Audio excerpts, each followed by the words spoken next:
And welcome back to the podcast. Today we have our first guest onto the pod, being Ben Klein, who's been playing D&D for a while and has been also a DM for at least 7 years. Yeah, I'm what they call a forever DM. Yeah. Like today we're D&D, other related things like D&D, i.e. Baldur's Gate or any other tabletop RPGs. Tyler, have anything? Or like adjacent materials. Cool. Oh yeah, essentially. No, I mean, I've never heard of a forever DM, but I just wanted to ask what that was. Yeah, I've never heard of that. It's just someone who runs it a lot and doesn't ever. When did 5e come out? I've been running D&D for like around 7 years, pretty consistently. I've been very lucky with that. Well, I thought 5e was running since like 2014. Yes, that was when it updated. So I've been, we can get into that later, but 2014. I've been playing since like 2017-ish, whatever the math on that is. And I can count maybe on like two hands the amount of times I've actually been able to play a game of D&D. I will say I've played D&D twice. One was one was a test run campaign, and then the other was it was a regular campaign, but the DM just kept putting random crap into it. What do you mean by that? Oh God, folks. We first started off with fantasy, then he started putting Warhammer into it. He put dragons into it. He put gods into it. I'm like, pick a road. Pick a lane. That is kind of interesting, right? With the pick a road thing, because I don't know, like there's so many like big, bold, radical monsters that you want to use. Like you want to use beholders. Of course you want to use dragons. I feel like everyone ironically forgets about dragons, but like, I don't know, for my game right now, I really like liches. So instead of like, I don't know, basically it's them and there's just an army of liches. And that's how I streamlined it. Cause I was like, I'm not going to try to have them like bounce between, cause I like beholders too. Cause I was trying to throw in a beholder plot line. And then I was like, I don't know. You do just kind of have to pick something like Spider-Man 3. Yeah. Pick a road. Yeah, that's true. Pick a road.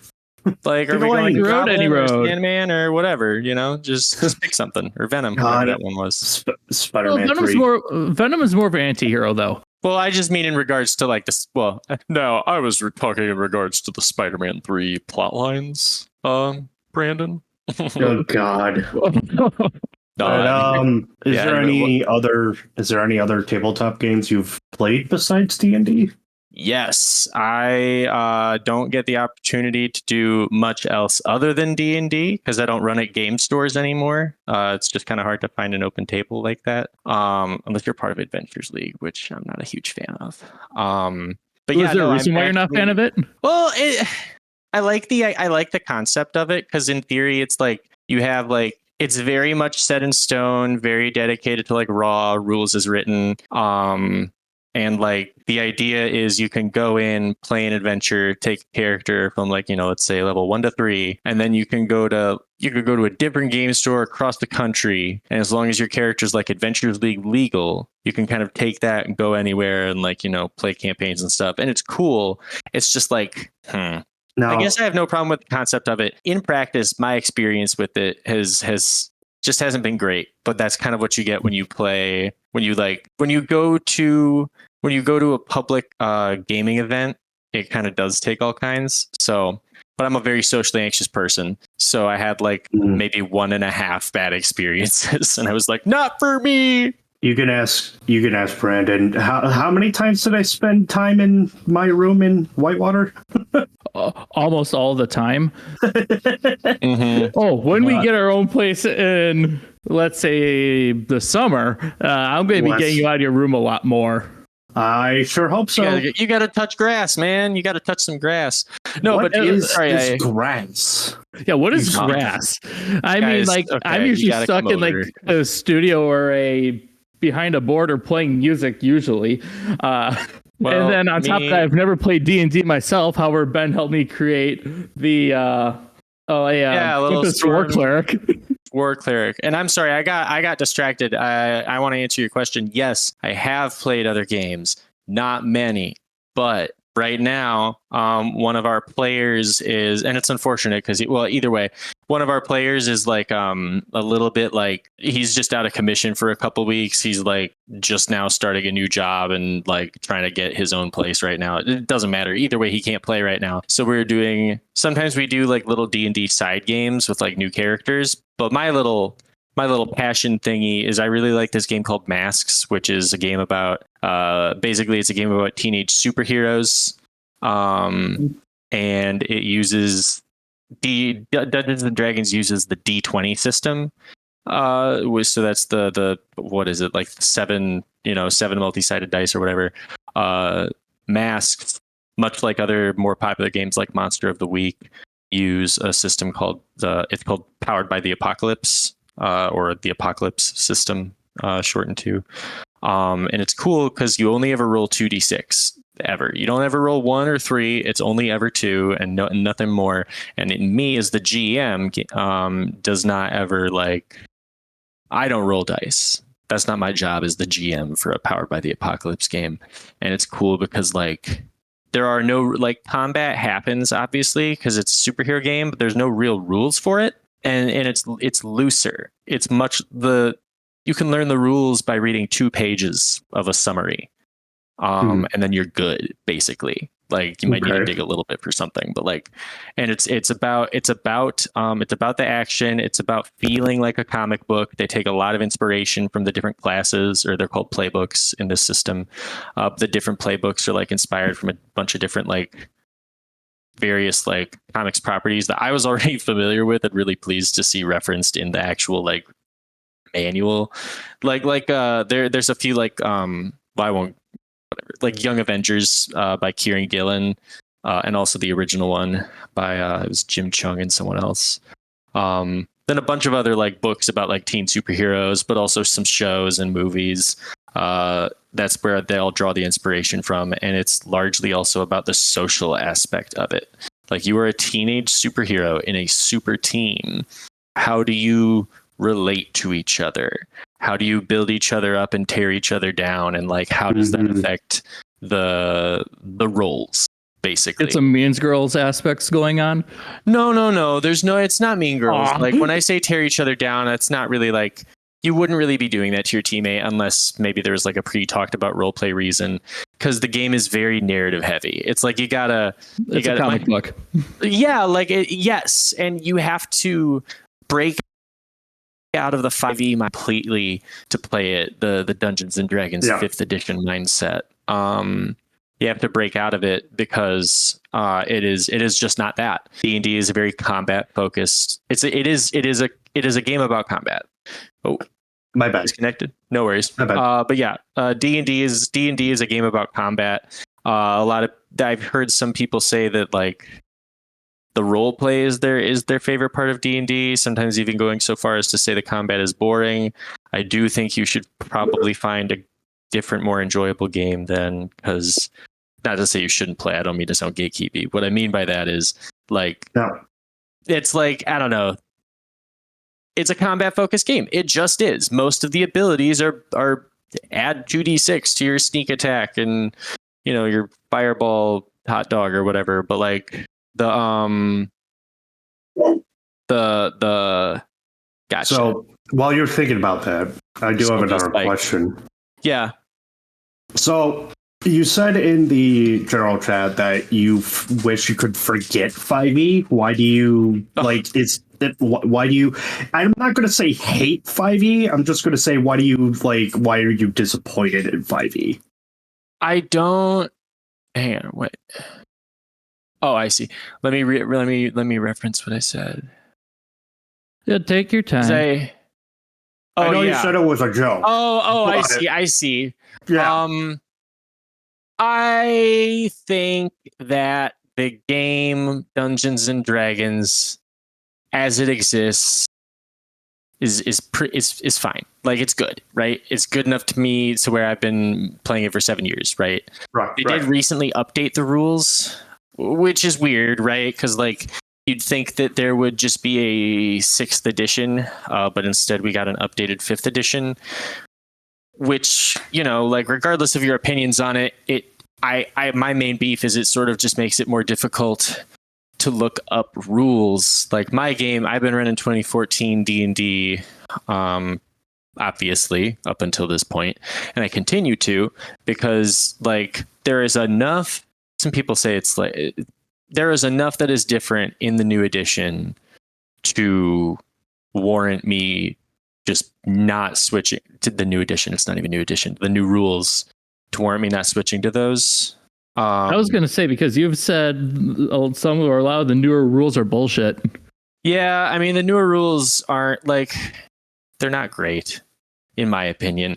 And a lot of people say that it's not, they don't find it very different than the original ones, and I can see where you would say that. But the differences that are there are pretty meaningful. Like, it's been a minute since I've actually read through the player's handbook, but I believe someone's going to have to, I can fact check myself later, but I believe that the Paladin Smite, for instance, in 5th edition 2014, Paladin has an ability called Smite. You can use a spell slot to cast it. Spell slots are normally used for spells, but Smite is something special. You can use spell ammo for your Smite. And depending on what level of spell slot you use it at, you can do a number of extra D6. So it's broken, basically, which in the best way. It's broken in the best way. You could do like 100 damage with like a 5th level Smite. It's insane. And then what they did in 2024 D&D then is they made it a spell. They made it a spell. They just made it a regular spell, which at first is like, okay, well, fine, whatever. But they made it like, okay, this is going to require me to get into the nitty gritty of the mechanics, and I hope no one gets bored.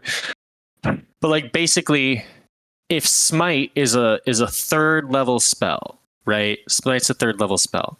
That means the Paladin doesn't get it right away. Normally, the Paladin has Smite right away. Okay. And then, being that he can use Smite right away, he or she, they, being that the Paladin can use Smite, from level 1, that means that they have levels 1 through 9 of spells, eventually, to power that up.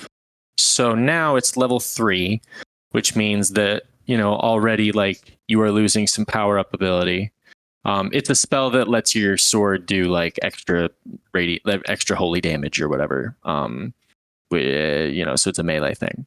And so not only did they kind of like raise the bar to get it, they also lowered the damage. So now it's not Smite. It is not even possible to like replicate the damage, and it works totally different. But they did that. It is like, yeah, it's something similar to that, and I'm gonna have to double check this. And they did this because they also bumped up Ranger, the Rangers. What's that one called? Is it Animal Instincts or no? It's a spell. It's a spell. I'm gonna look. Yeah, spell. I was like, I probably should refrain from trying to guess, because I would try to think of something that is. Oh, okay. I was going to try to say something related to Baldur's Gate, but again, outside of Baldur's Gate, I have like no experience with any D&D. Baldur's Gate is like, it's cool. Like there are many ways where it is very much not D&D, but like in terms of, especially like I think I really like it because there are a lot of people that aren't as lucky as me who don't get to play like weekly for years, and I think it's a great way to scratch that itch. But okay, so here's what it is. Divine Smite is a spell, so anyone can take it, which is kind of weird, but the Paladin always has it prepared and can cast it like without a spell slot. So it's like, okay, cool, so it's a spell now, but I can cast it without a spell slot, so that's good, right? Yep. But no, because you're expending it without a spell slot. So spell slots are irrelevant. So you are casting it at base level. You are not casting it with 8 extra d6. You are casting it as it is, which is kind of not the point of Divine Smite. You can probably upcast it, but again, at that point, it's still just kind of a worse version. Now, they did the same thing with Hunter's Mark for Rangers, except that was a good thing. Rangers need a spell like Hunter's Mark that they can cast at will, because every Ranger uses Hunter's Mark anyway. You just should have that if you're playing a Ranger. It's a spell that does extra damage when you hit something with piercing damage, i.e. a bow and arrow, which is something you'll be using as a Aragorn type. Yes, just recreates Aragorn. I mean, hey man, he's the greatest Ranger ever. Strider. But another like, question. I'm sorry. I just don't want to.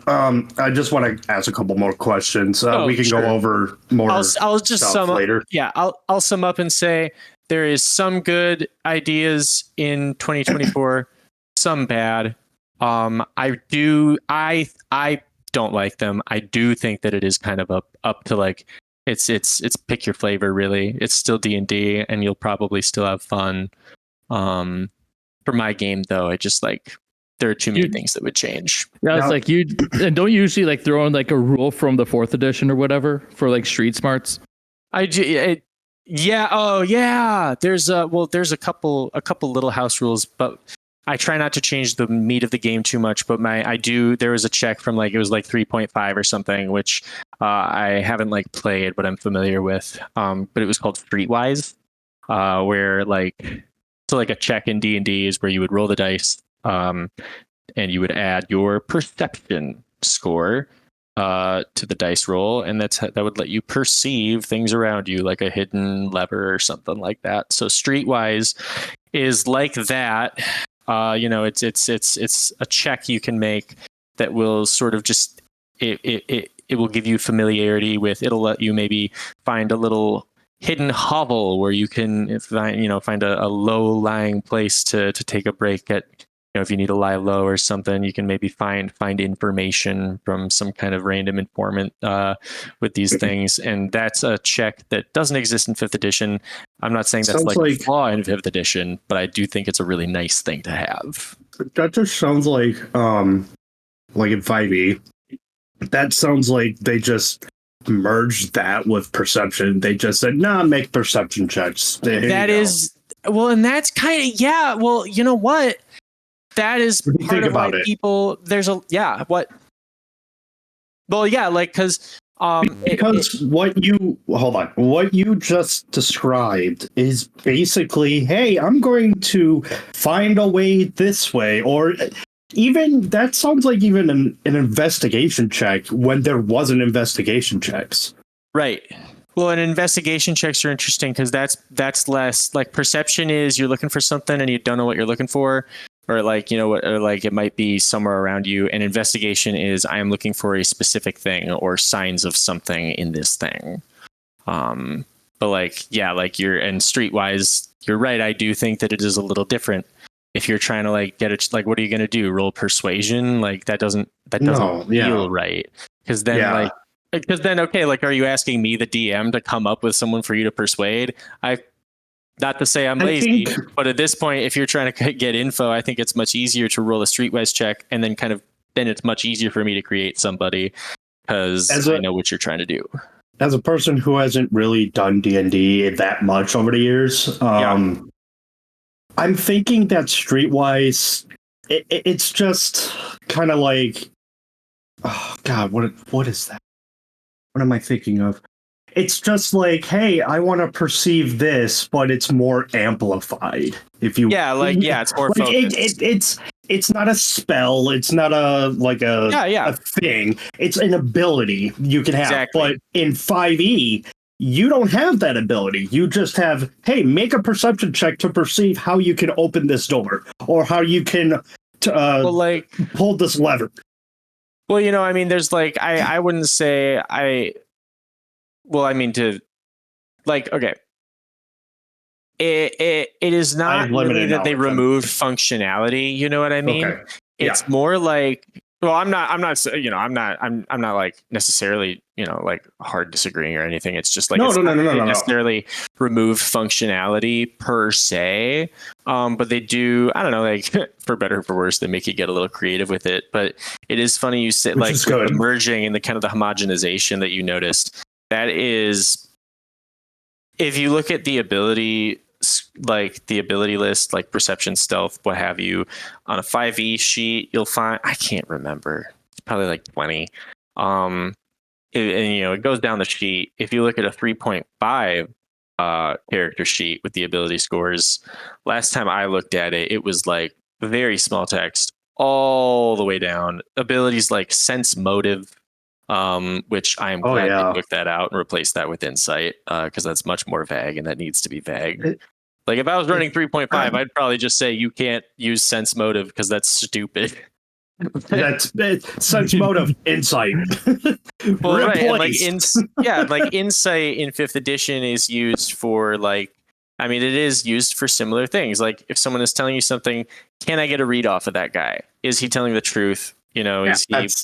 But then, like, when you DM long enough, you can you still figure out ways around, like, you can be truthful without, telling them the motive of the character. You know what I mean? Mm-hmm. But like the homogenization of 5e, not of 5e, but like that's sort of, they took a bunch of stuff, condensed it, and 5th edition is like, 5e. it's the most accessible one. It's the one that basically everyone today got started on, and it's good for that. But then in the 2024, no, I was just going to say 5e is basically for the people who are just starting out.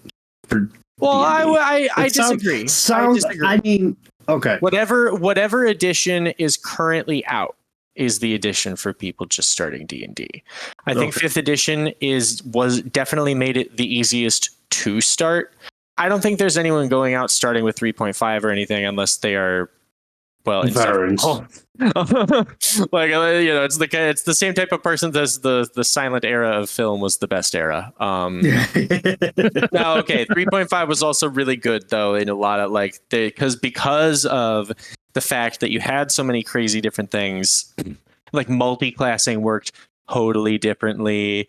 Like you basically had to multi-class. Like you had to? Yes, because like for instance, I think it was like Warlock or Sorcerer is one of the caster classes. It's like what do you mean you're a level 18? Or maybe this is 2nd edition. It's like, what do you mean you're a level 18 Sorcerer or Warlock? They don't get anything past level 2. So the idea is like you take 2 levels in Warlock, and you take 4 levels in Monk, 6 levels in Cleric. That's how I kind of feel like in Baldur's Gate 3. Like when I look at Warlock and you put past level 2, and I go, wait, there's not supposed to be anything for Warlock past this level. Why is there more stuff? No, yeah, everyone has more stuff now in 5e, which is good. Again, clerics, the clerics are so beefed up because like everyone thought clerics were lame for so long. So they're like, oh, you think clerics are lame? What if we just made every single cleric class amazing? And then said, I've heard cleric was like the most boring class. Used to be. Not so much anymore. No one wanted to be the healer, And now you got those offensive cleric classes now. Dude, they're so cool. I love them. I'd love to play one.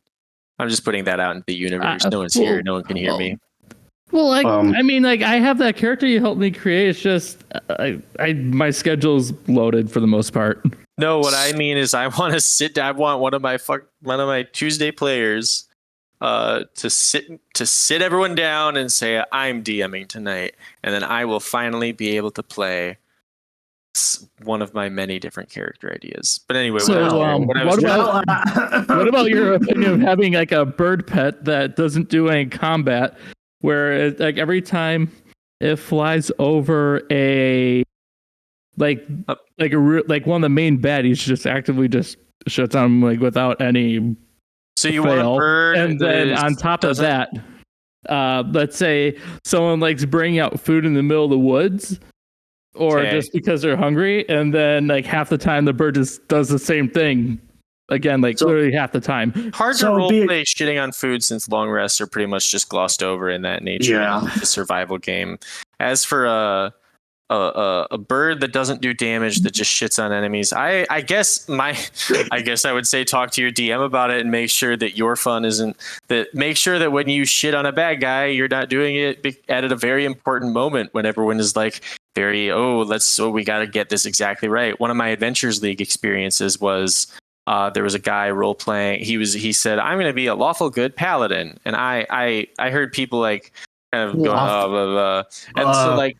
Yeah, the idea, and I'm not going to break down the alignments in D&D, but the stereotypical lawful good paladin from like first, second edition is, Dudley Do Right, cracks down on, he's like, but like, I don't know, in a weird, violent way, right? And so lawful really like, and it's up to interpretation. My interpretation of lawful is usually just you have a personal code that you live by, because lawful evil exists. Lawful doesn't mean you follow the laws.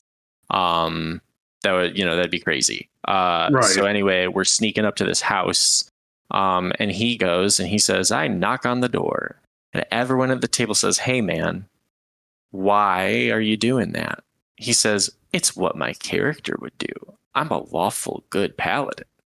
And I was like, wow, man, I'll bet that sounded really funny in your head, and I'll bet it still does for some reason, even though no one at the table is having fun anymore.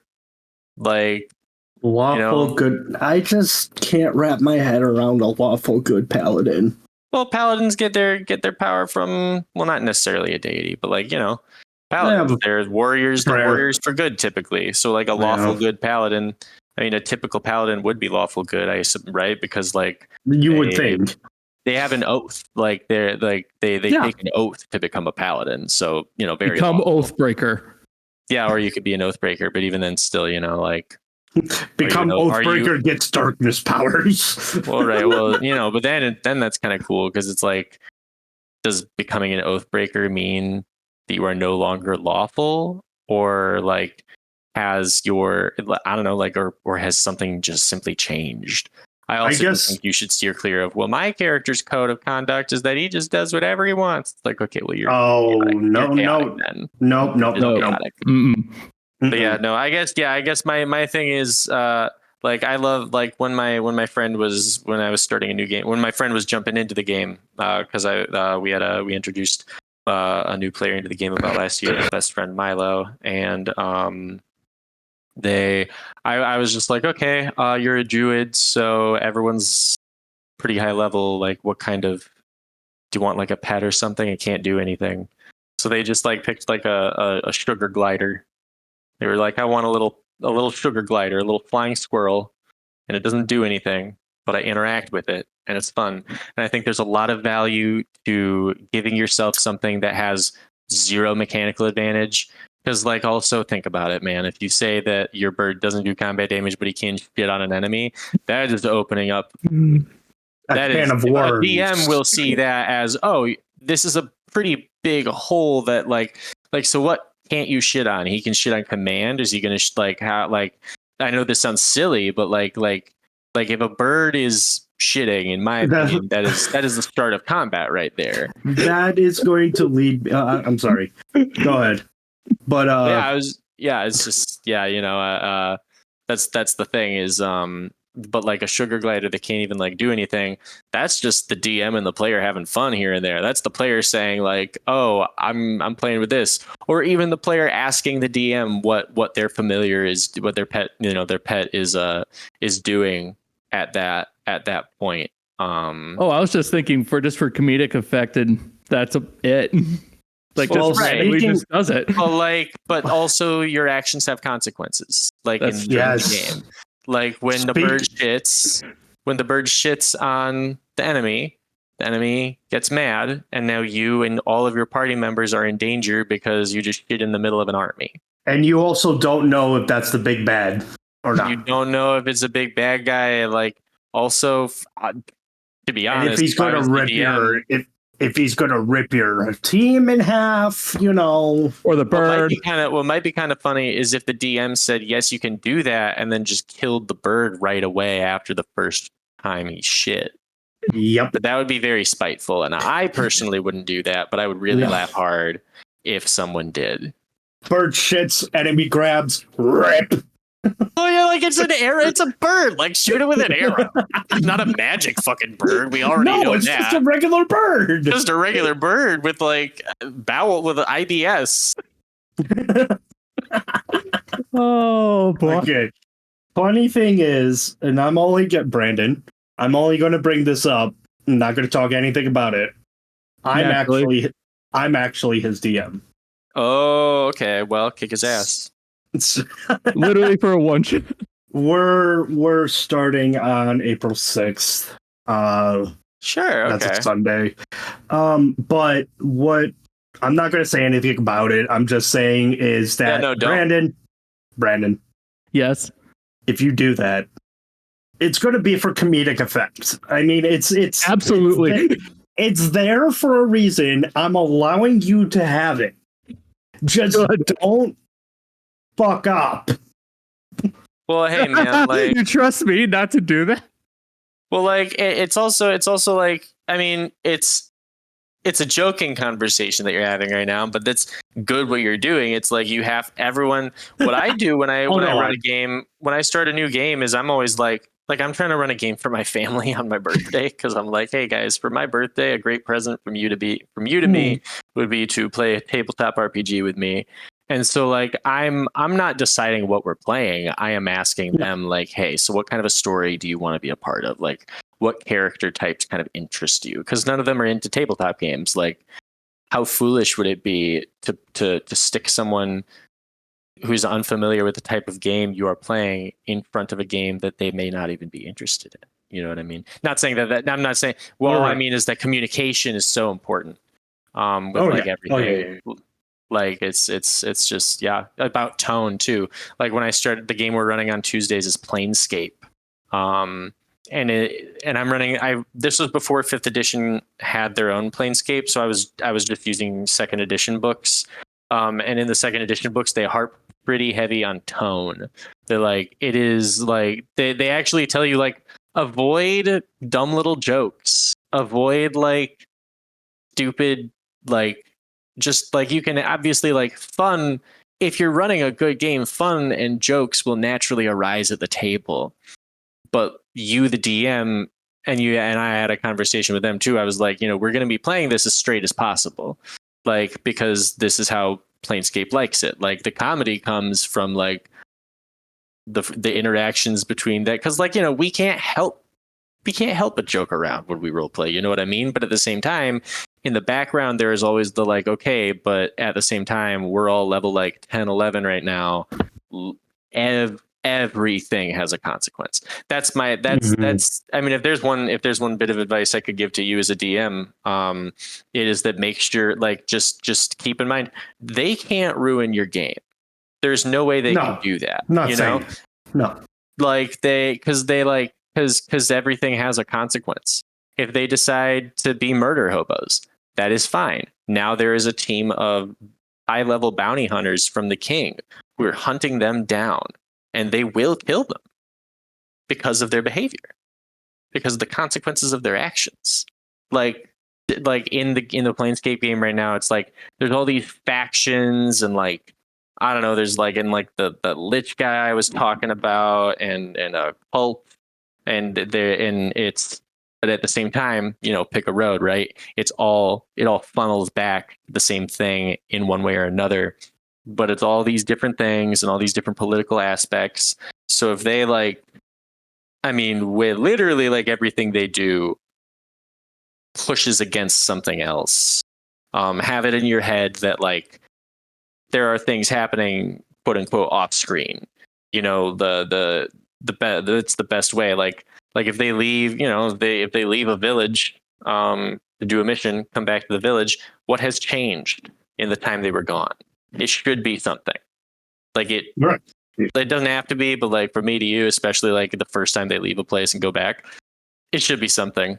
Unless, of course, one of your players is in here and you want to subvert his expectations by not having anything change, which would also be equally valid. Yeah, that's why I'm not going to talk about it because Brandon is one of them. No, I don't want you to. I just like. And plus, it's just a one shot. Well, that's what it's a one shot. Yeah. Sometimes a good game can spring from that. Yeah. Like not some like a long running game. Even if it's not a long running game, like one shots are legit. One shots are cool. They usually take a little bit longer because you got to get through the whole thing. But no. Oh, one other thing. Just make sure that you know the rules for your character, because your DM can't keep that, like this for everyone listening. Your DM can't keep all that shit straight. Like you get like he'll do his best. There's enough on his fucking they'll do their best, but like, you know, you got to read the rules, especially, man, dude, combat can be hard in 5th edition. That's one of the reasons my buddy doesn't really like it, actually, is because now I've gotten very used to combat in D&D. I can make it move pretty quick usually, but it still grinds to a halt sometimes. Like sometimes there's just like a lot of people that I'm having to control. But when you're just starting out, I remember I was running a game for 3 people, 2 of which did not read the rules and showed no interest in reading the rules, despite like begging me to DM for them.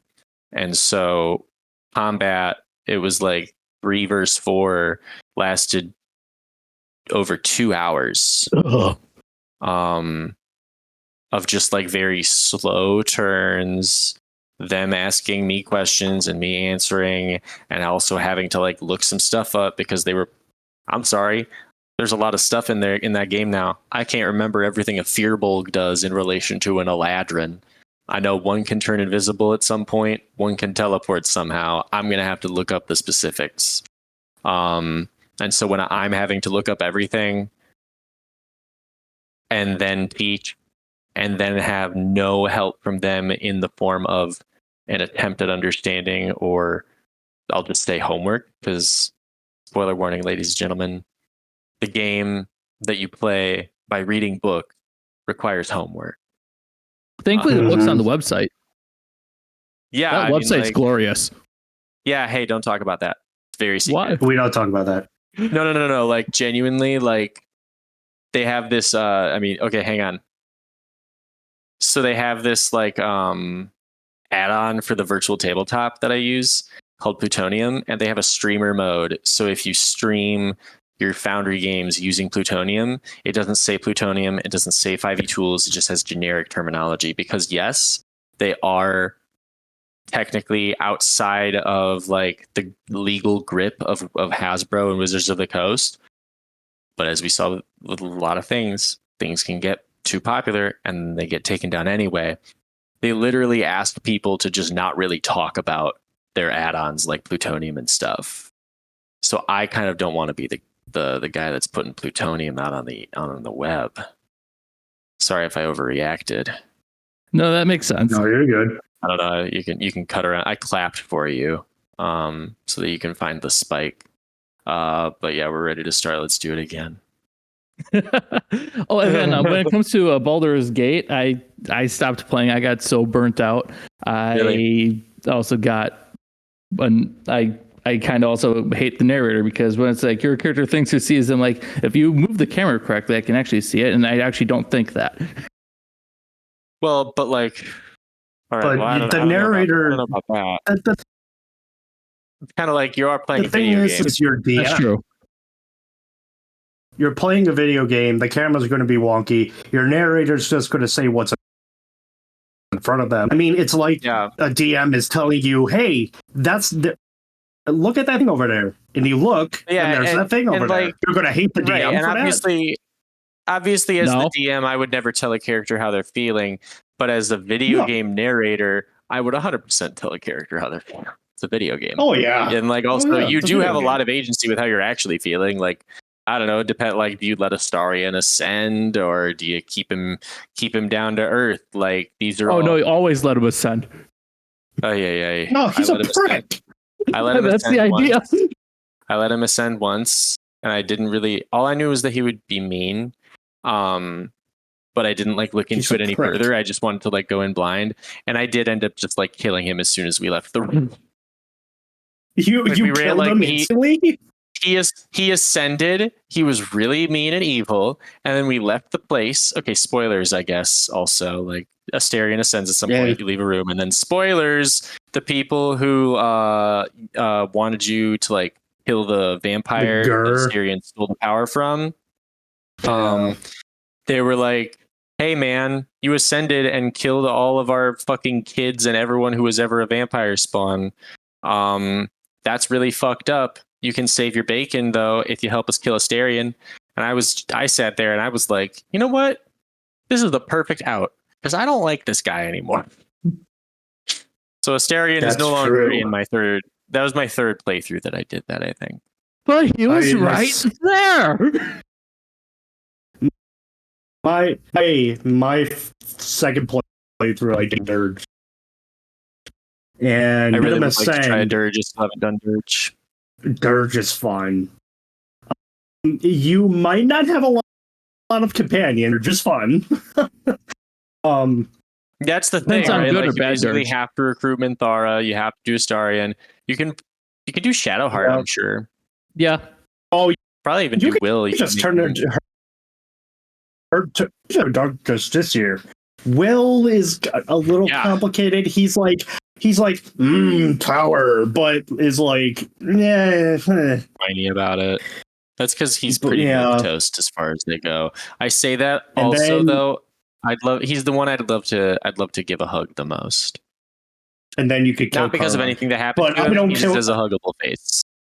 And then as Dirge, you could just kill Karlach because.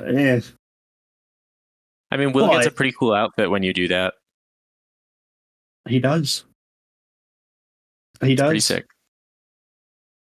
It's like drip central. You can bite off his hand. No. Yummy. Oh yeah, you can like fuck up Gale. Yeah. Jesus Christ. No. So I will tell you one instance of Dirge if you would like me to. Please. So one instance of Dirge is when you come across the portal where Gale is in. You can choose to not help him and bite off his hand. He will die. You will not be able to recruit him. He's just gone. Wow. You bite off his hand, he's gone. Because he got sucked into the portal. Funny. That's so fucking funny. Holy shit. Another instance is when you come across Karlach. As Evil Dirge, you basically could say, "You're a demon. All right, I'm gonna kill you and rip your head off and take it as a trophy." Yep. Figures. And then Will, and then Will comes by and says, "Hey, you killed Karlach. Good job." Yeah, I get powerful now. I don't get turned into a whiny bitch. He broke up with me because nobody likes because Will. I didn't save his dad, and I'm just like, dude, it was really you're out of your contract. Why are you breaking up? Hold on. Me? Hold on. He left the party because you didn't save his dad? I didn't save his dad. No. I let him die. He broke up with me. We were dating and he broke up with me. Oh! That wasn't even why that isn't even what he said. I had to Google it and figure out why the fuck he just randomly broke up with me. And it was because I didn't save his dad. You didn't save my daddy. I'm done. Yeah, it was just weird. Oh, I've never. I never completed Act 3. Act 3 is crazy. No, because I know, and I've seen enough YouTube videos. I don't mind if I get spoiled or not. It's just. Also, if you have hideous laughter, just use that on Raphael, please, because he won't be able to get up. Well, no, because he actually doesn't. He end spell effects like the next turn. I just fought that guy. I fought him too. Maybe I let him. Maybe I let him fire something off. I think I let him fire something off. You might have. I let him stop that. That's probably what happened. You might have, because for me, he didn't even get up. He literally was on the floor the entire cheese match. Oh wait, so you cheesed him? Yeah, I mean, like that's not really. I wouldn't say that's cheesing compared, especially considering you have to fight like everyone else still, and depending on what you did with that big demon dude in the Underdark, you have to fight him too. It's like, well, that's if you can turn on them. Yeah. Well, it's a lot of dice rolling. and then like what was it? I'm doing like a min-max run, I guess you could call it, for right now, where I'm not even like being creative. I am simply going online and finding the best like damage heavy builds. I'm starting to get annoyed at how many of them include multi-classing with fighter. I'm doing this because I've already played the game a lot and I just want to see like let's see how good these actually are. I'm having the easiest playthrough of my life. Like, holy shit, you can tweak these things to do insane amounts of damage. Like like the classic Gloomstalker Ranger Assassin Rogue multi-class. You get like 3 attacks on your first turn at level like 3 or 2. I don't know. You get an extra attack that doesn't even. Well, I don't know. It's pretty cool. So I had an issue in Baldur's Gate 3 where I'm using mods for one of my playthroughs, and which mods? When I got Minthara, everything was fine up at 3. Every time I would use her armor would just disappear, not in her items, nothing. It was just gone. That's so weird. And I sounds like the mod broke the game. Wait, what did this? So, oh yeah, you modded it. Really good armor. Yeah. Yeah, if you got really good armor for her, it's gone within the next turn. It's gone. I think that I had. Oh damn! You know what? I had a glitch where Karlach's like entire inventory was just gone. I don't know if it was a glitch or a misclick. It was just gone. So I had to I just tried to remember what I had like armor wise, and I think I used Cheat Engine to just like kind of beam it back into the game. But it was really fucking obnoxious. Well, I mean, like Tyler and I did a co-op campaign on there for a little bit where we recruited both Minthara and Halsin. Oh, fun. That must have gone well. It was tedious. Oh, yeah, I'm sure it was. Because, like, knock out Minthara, rescue Halsin, make sure Halsin doesn't die. Rescue Minthara from being tortured. Then you go all this Act 2 bullshit with the frickin' shadow or the shadow. Halsin's kind of weird that he just sits out for half the game.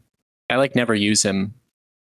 He's good. Sits out the game and says, "I like being a bear." Are we good to wrap up? Oh yeah, I'd say that's a pretty good spot to end it. So, as per usual, you can contact Tyler and I over at the Gmail of Let's Chat BT at gmail.com. You can also contact us on X or on the Facebook community group. Also, feel free to like, follow, download, do whatever you want to help promote the pod. And if you want like any other topics, feel free to give us ideas. Otherwise, we'll keep doing variety of topics we are interested in. All right. Thank you for having me, guys. Not a problem.